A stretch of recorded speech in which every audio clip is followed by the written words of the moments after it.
మా కొడుకు అచ్చి వాళ్ళ అమ్మ పొలికే అస్సలు చూడు మళ్ళా. నాయనా ఎక్కడికే?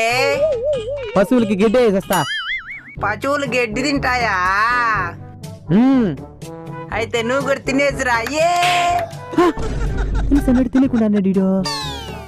నీకు కూడా ఆకిలి కదా, నువ్వు కూడా గడ్డి తిన్నా.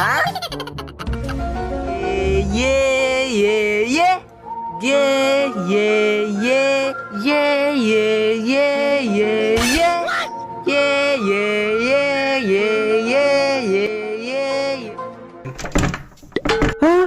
ఈయనప్పుడు గిడేసుకున్నాడా? ఏమిరా ఈ బాధలా? ఇటు గిడేసుకునేస్తున్నాడు. చిన్న పట్టులు బుజ్జికిచ్చులు. నాయనా తలుపు దీనైనా నేను తీను. Full video link comment section లో చెప్తా.